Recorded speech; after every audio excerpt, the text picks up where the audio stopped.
아멘. 우리 뜨겁게 격려의 박수 한번 해주시기 바랍니다. 네, 감사합니다.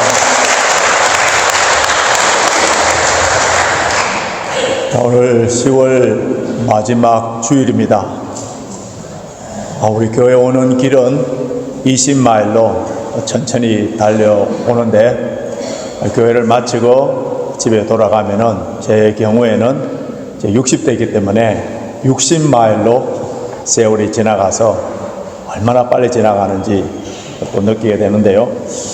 오늘 여기까지 우리 인도하시고 또 함께 하신 하나님께 감사하는 마음, 진심으로 감사하는 마음으로 우리 신령과 진정으로 하나님께 예배 드리고, 원래 이제 남은 2달 동안 하나님께서 우리 길을 인도하시고 가장 선한 길로 인도하시고 복을 주시고 큰 능력을 베풀어 주실 것을 믿으시고, 뿐만 아니라 설령 내가 고난과 어려움을 당한다 하더라도 그 모든 것이 합력하여 선으로 인도하시는 하나님을 믿고 믿음으로 전진하여서 올 남은 2개월, 2개월 동안 또 승리하는 저와 여러분이 되시길 주님의 이름으로 축원합니다.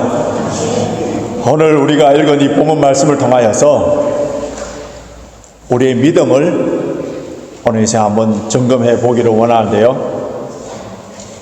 우리가 이미 신앙생활을 하고 있기 때문에 이 종교적인 선입견 또는 편견, 하나님에 대해서 미스언더스탠딩 때문에, 그래서 하나님으로부터 오는 복과 은혜를, 능력을 제한해버리거나 아니면은 체험하지 못한 일들이 있는가 한번 점검해 보기를 원하는데요. 오늘 본문 53절 한번 보십시오.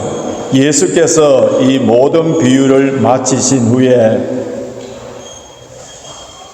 예수님께서 천국의 비유의 말씀을 마치시고 이제 고향에 돌아가셔서 가르치실 때에 그 고향에 있는 사람들이 예수를 배척하십니다. 그리고 그곳에서는 많은 능력을 행하시지 않았다, 그렇게 말씀했는데요. 이 마태복음 13장 이제 마지막 부분입니다. 마태복음 13장 우리가 몇 주 동안 예수님께서 가르쳐 주신 천국의 비유에 관한 말씀을 함께 살펴봤는데, 근데 오늘 이 본문을 보시면은 이 천국의 비유와는 아무 상관이 없는 것처럼 이 13장 천국 비유에 대해서 결론을 내리는 것처럼 보이지만은 좀 더 깊게 생각해 보면은 이 천국 비유의 결론으로 주어진 말씀이라는 것을 깨닫게 됩니다. 하늘의 비밀, 신령한 진리의 말씀, 영적인 세계를 일상적인 삶 가운데 일어나는 평범한 이야기, 비유를 통하여서 쉽게 설명해 주셨지만은, 그러나 이것을 받아들이지 아니하고 믿지 않는다면은 아무런 소용이 없다는 거예요. 진리든 복음이든 하나님 나라에 대한 그러한 말씀 주어졌다 하더라도 믿지 않는다면은 나와는 아무 상관이 없다는 거예요. 그런데 이렇게 믿지 못하는 사람이 누구냐? 그 당시에 예수님을 어릴 적부터 보아왔기 때문에 너무나도 잘 안다고 하는 그 나사렛 동네 사람들, 그 나사렛 동네 사람들이 바로 우리 자신일 수 있다는 것을 오늘 이 말씀을 통하여서 우리는 깨닫게 됩니다. 54절을 한번 보시면, 고향으로 돌아가사 저희 회당에서 가르치시니 저희가 놀라 가로되 이 사람의 지혜와 이런 능력이 어디서 났느냐. 여러분, 예수님의 고향으로 돌아가셨다. 고향이라는 말은 누가복음 4장 16절 보면 예수께서 그 자라나신 곳 나사렛이라고 되어 있습니다. 이 나사렛에서 많은 능력을 행하지 않았었다 했었어요. 근데 마태는 나사렛이라고 이렇게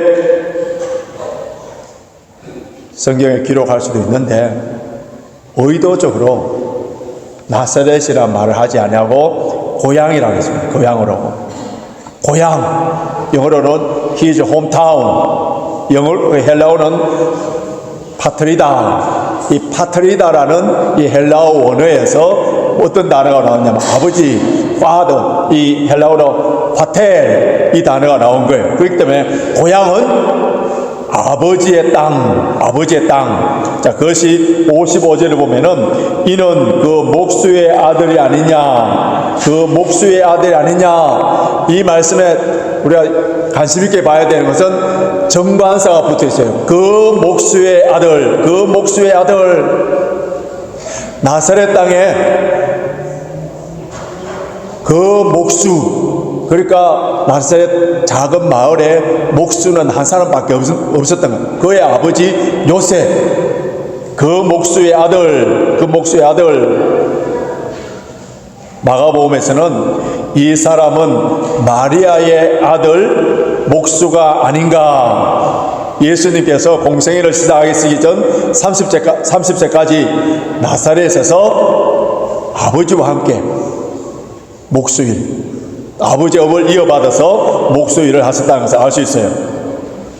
근데 예수님께서 세례 요한에게 세례를 받으시고 성령이 임하시고, 그래서 하나님의 아들로서 메시아로서 구세주로서 공적인 생애를 시작하셨을 때에 다른 지방에 가서 수많은 환자들을 낫게 하시고 귀신을 쫓아내시고 하나님의 큰 능력을 통하여서 하나님의 아들이심을, 메시아이심을 나타내 보여주시다가 이제 고향 땅 나사렛에 돌아와서 회당에서 말씀을 가르치는데, 근데 그 고향 땅에 있는 사람들이 예수님의 지혜와 능력에 대해서 놀랬다는 거예요. 자, 54절 보십시오.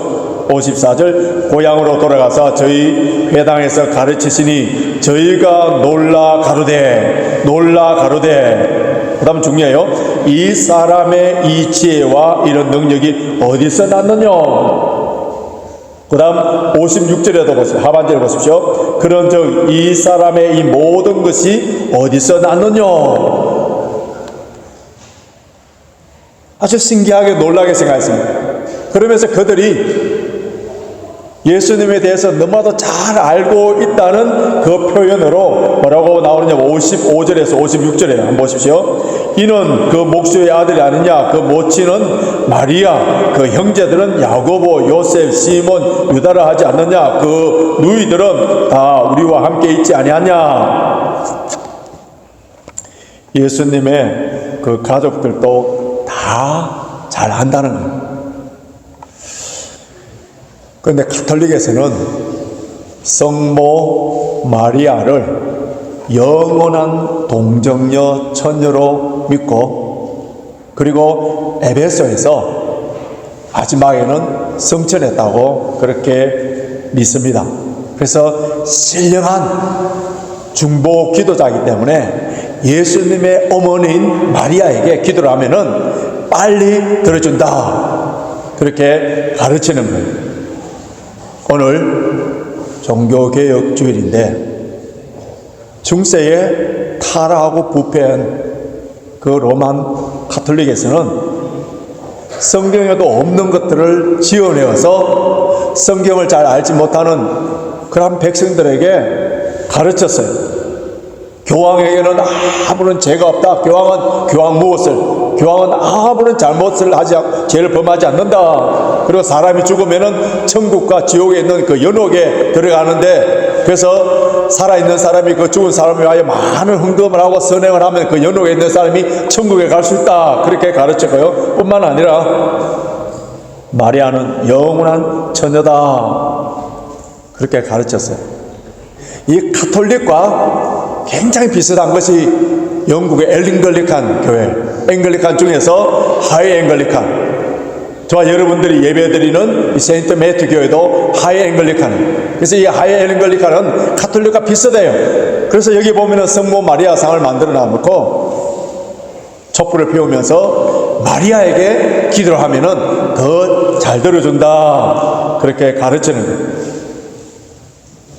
이러한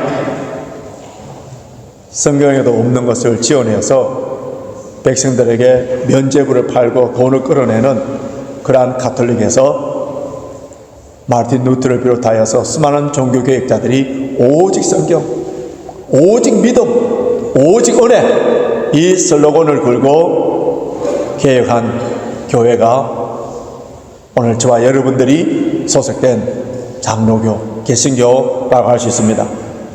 자, 55절 보십시오.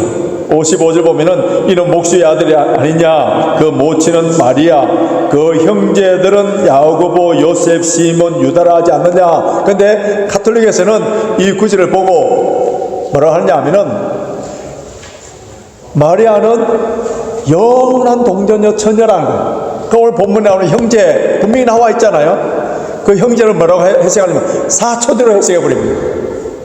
왜 그렇게 해석하느냐 하면은 예수님이 십자가상에 돌아가실 때에 그때에 사랑하는 제자, 가장 젊은 제자 요한에게 그 마리아 어머니를 부탁한 거예요. 그래서 만약에 동생들이, 형제들이 있었다면은 그 동생들한테 부탁할 텐데, 그러니까 동생들이 없었기 때문에 요한에게 부탁했다. 그렇게 가르칩니다. 아, 여러분 가운데 그렇구나 믿어지는 분이 있으세요?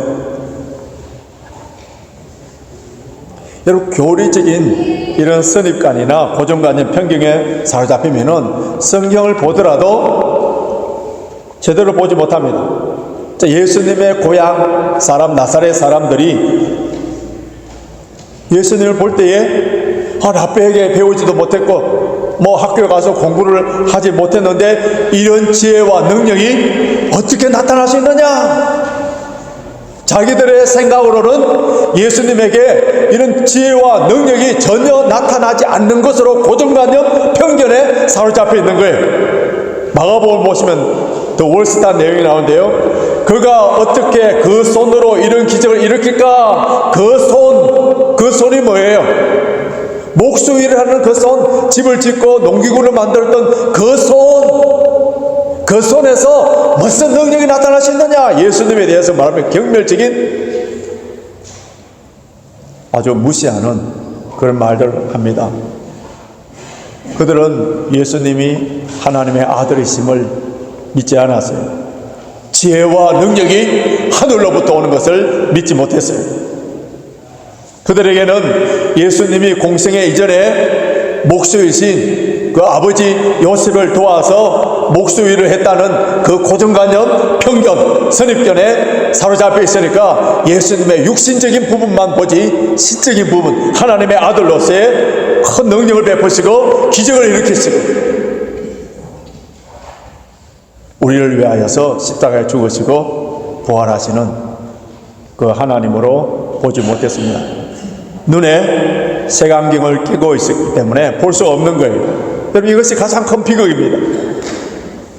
단지 과거에 알고 있는 그 고정관념으로 주님을 판단하는 거예요. 육적인 것만 보았지만은 영적인 것에 대해서는 전혀 보지 못하고, 예수님의 고향 사람들은 여러분 철저하게 과거 지향적인 사람입니다.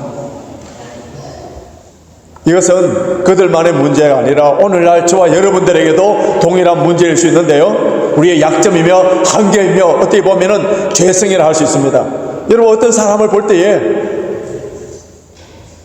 현재 하나님께서 그 사람을 아름답게 멋지게 만들어 가시고 미래에 하나님께서 그 사람을 통하여서 놀라운 일들을 이루어 가시는 그에 대한 것은 다 맹인이 되고 색안경을 끼고 과거에 어떻게 했는지, 과거에만 집착되어 있는 그런 모습들을 보게 되는데요, 우리나라 사람들은 낯선 사람들 만나면은 처음 묻는 것이 고향이 어디입니까? 고향을 묻는 습관이 있어요. 그러면 이것은 철저히 과거 지향적인 태도인데요, 그가 선택한 그것도 아닌 그 고향, 그래서 어느 어디다 하면은 벽을 쌓아버린다든지 아니면은 든든한 줄로 연결시키는 그런 경우가 있습니다. 우리나라 말, 이제 한국말이 세계에서 지금 뭐 오빠 같은 단어는 저 옥스퍼드 영어 사전에도 다 등록되어 있을 정도로 세계적으로 지금 막 퍼져가고 있는데요, 우리나라 말을 보면은 어제, 오늘 이 말은 우리나라의 순수한 우리 한글입니다. 그런데 우리나라 말에 뭐가 없느냐면 내일이 없습니다. tomorrow라는 단어가 아예 없어요.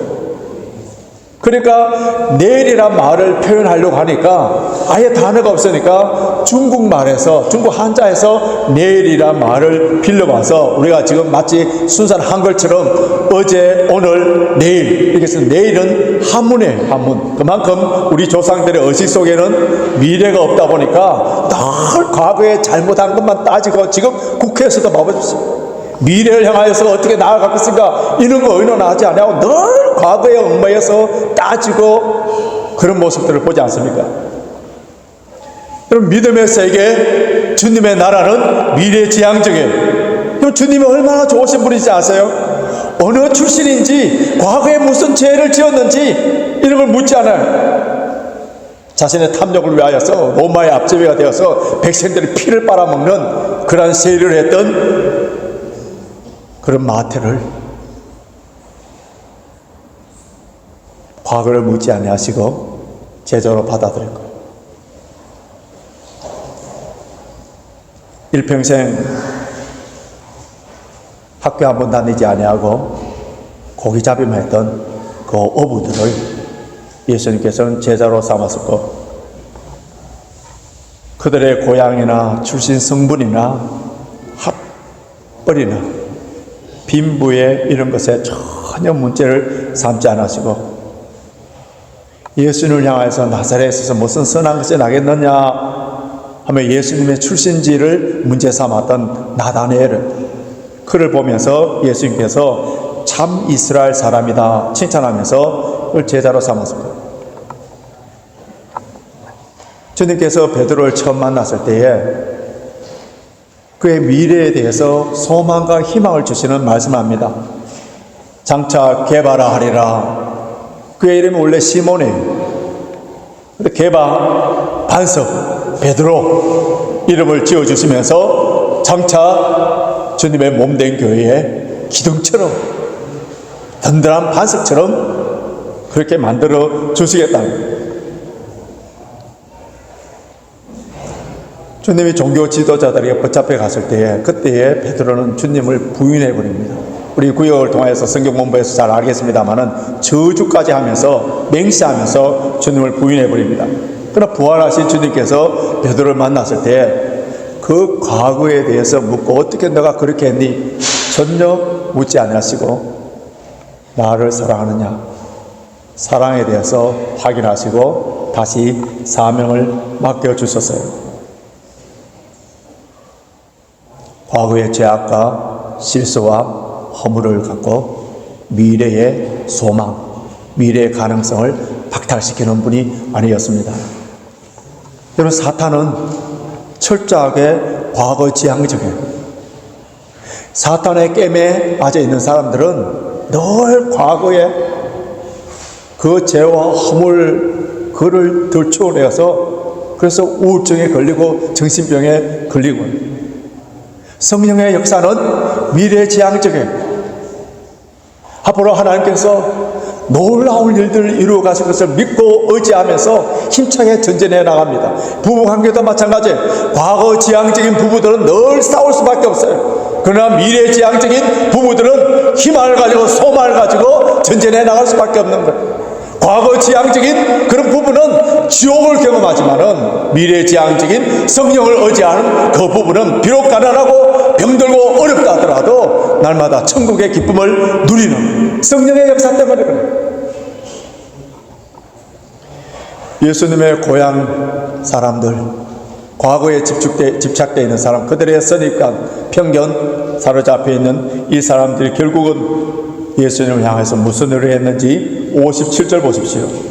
57절, 예수를 배척한지라. 예수를 배척한지라.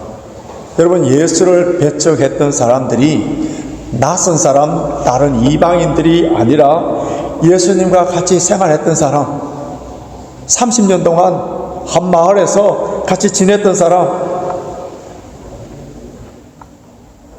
그 고향 사람. 불신은 철저하게 배척하는 제약을 났는데요. 우리 57절에서 우리 성경에서는 예수를 배척한지라 되어 있는데 헬라어 원어로는 또 이것을 어떻게 번역할 수 있느냐 하면은 예수님 때문에 실족한 자라, 실족하였다, 저 넘어진 자들 이렇게 해석할 수 있습니다. 여러분, 왜 그들이 예수님을 배척하고 이렇게 실족하게 됐냐 하면은 예수님을 너무나도 잘 안다는 거예요. 너무 익숙하다는 거예요. 그래서 나사렛에서 무슨 선한 것이 나겠느냐, 저 예수에게서 무슨 지혜와 능력이 나타날 수 있겠느냐, 그 고정관념 편견에 사로잡히니까 예수를 배척하는 거예요. 여러분, 이것은 그들만의 문제가 아니라 오늘 예배 드리는 저와 여러분들의 똑같은 문제일 수 있는 거예요. 저의 경우는 모태신앙에 어릴 적부터 주일학교를 다녔습니다. 중고등부 회장하고 대학부 또 회장도 하고 주일학교 교사하고 신학교 가서 전도사하고 목사가 되고 여기 유학 나와서 또 신학을 공부하고 목사로서 교회를 떠나서는 생각할 수 없을 정도로 오히려 목사인 저에게 교회를 떠나라면 물고기가 물을 떠나는 것처럼 제게 죽음이라 할 수 있는데요. 그러므로 너무나도 익숙한 기독교적인 용어, 교회 문화 속에 살아왔고 주일날 예배를 드리고 설교하고 기도하고 너무나도 당연한 것, 너무나도 당연한 것, 이런 것을 통하여서 쉽게 매너리즘에 빠질 수 있다는 것. 이런 습관적인 신앙생활 속에는 뭐가 없느냐면 기대감이 없어져요.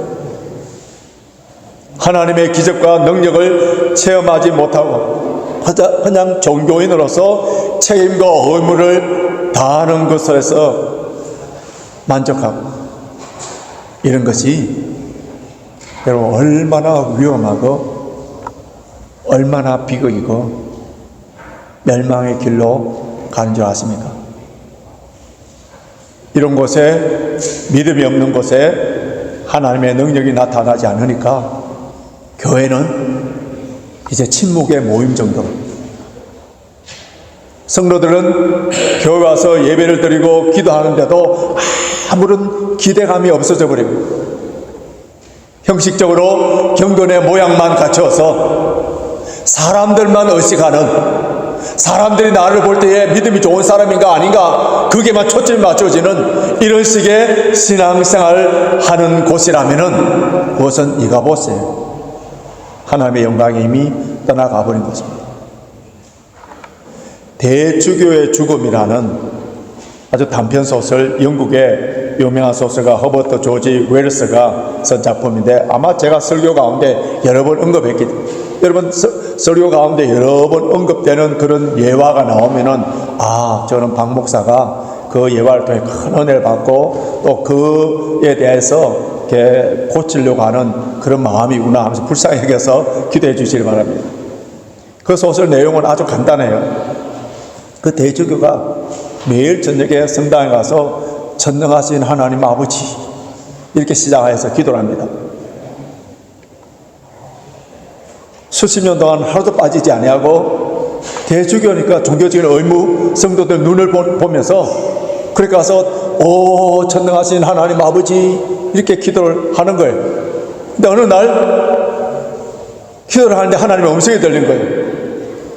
그래 무슨 일이냐. 그러니까 그 주교가 깜짝 놀라서 그 자리에 심장마비로 죽어버렸다는 거예요. 그럼 이게 얼마나 역설적인 이야기입니까? 하나님을 불렀는데 하나님의 응답한, 그러니까 죽어버렸다는 거예요. 그럼 이 단편 소설을 통해서 우리에게 던져주는 그런 교훈 메시지가 있는데, 우리의 기도가 얼마나 형식적이에요. 하나님이 듣든 안 듣든 나는 내대로 기도합니다. 그냥 막 기도하는 거예요. 하나님이 영광을 받으시던 관계없던 주일이기 때문에 그냥 교회 와서 예배를 드리는 거예요.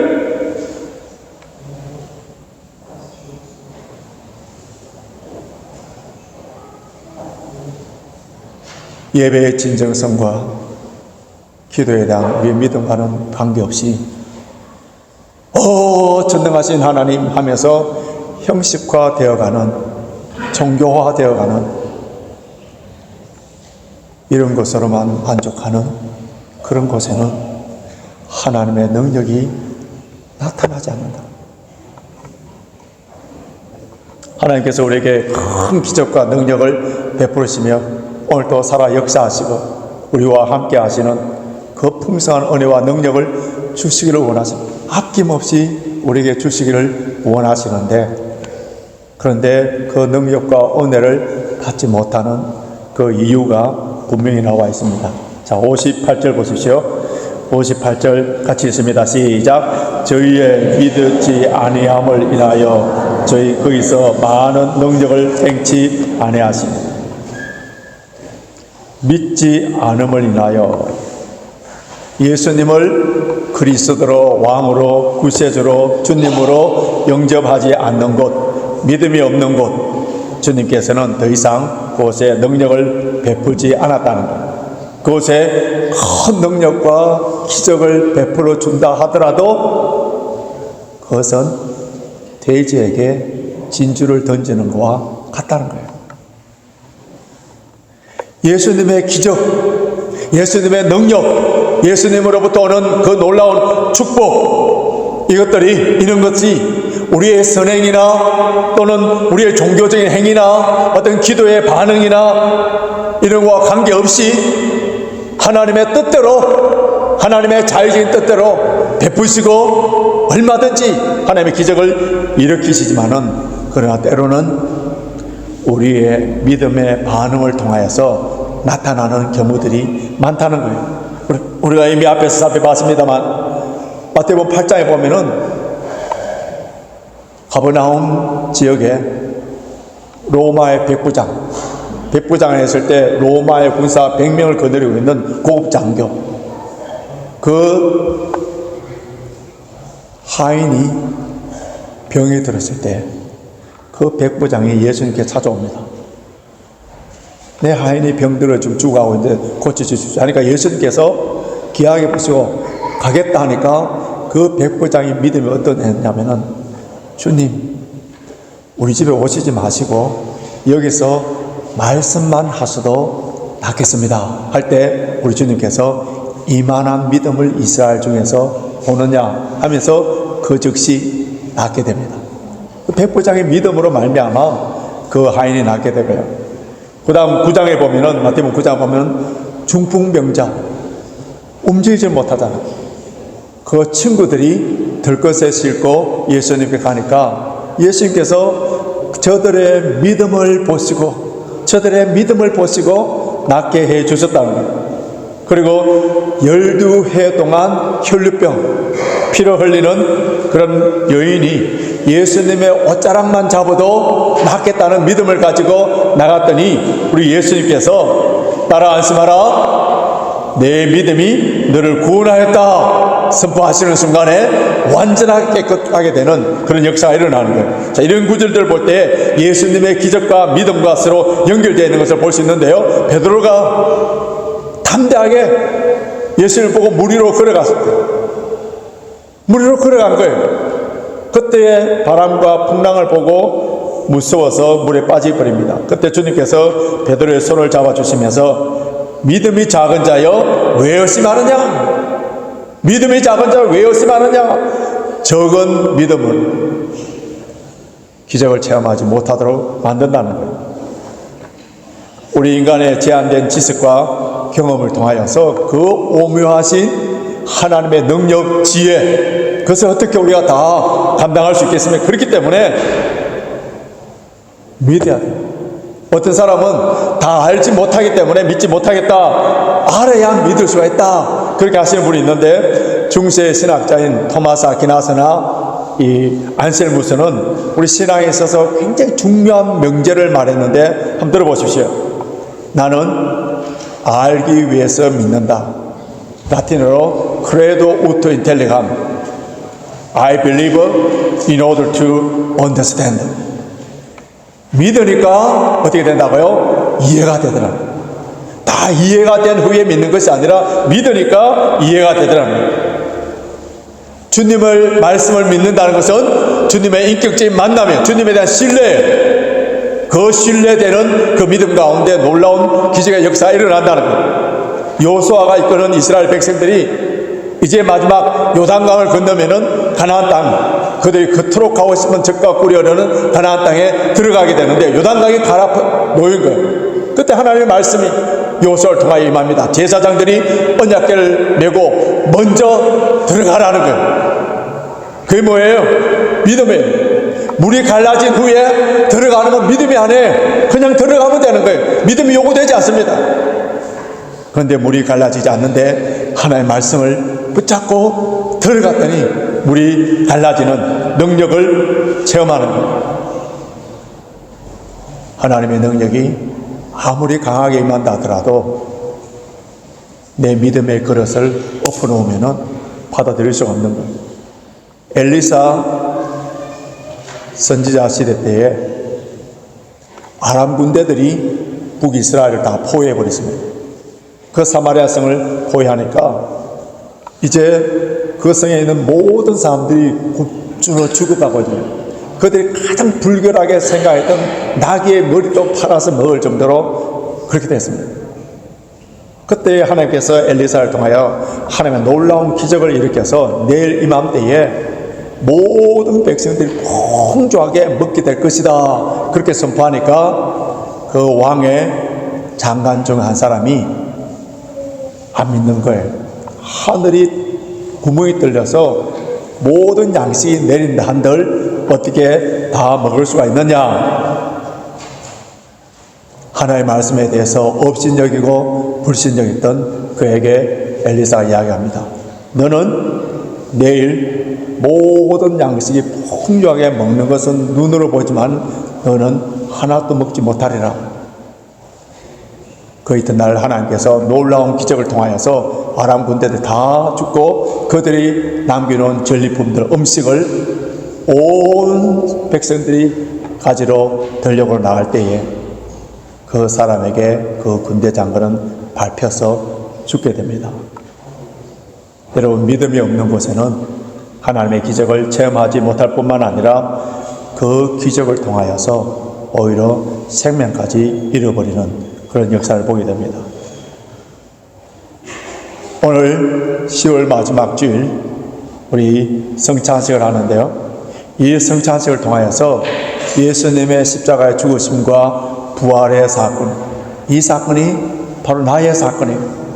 오늘 또 주님께서는 살아 역사하시며 나와 함께 하시며 나에게 놀라운 능력과 기적과 은혜를 베푸시는 주님에 대한 믿음의 눈이 활짝 열려지기를 바랍니다. 생명까지 우리에게 주시면서 우리를 사랑하시는 주님께서 우리를 사랑하시되 어떻게 해요? 끝까지 사랑하시고 우리의 필요한 것들을 채워주시고 우리의 간절한 기도를 들어주시고 우리의 남은 인생을 아름답게 행복하게 이끌어 주실 것을 믿을 때에 그 믿음대로 우리는 하나님의 놀라운 기적과 능력을 체험하게 됩니다. 오늘 설교 제목 다시 한번 보십시오. 주보에 보시면은 설교 제목이 뭡니까? 같이 읽겠습니다. 시작. 우리 교회와 우리 가정이 이런 나사렛이 되지 않고 거기서 큰 믿음으로 많은 능력을 체험하는 저와 여러분이 되시길 주님의 이름으로 축원합니다.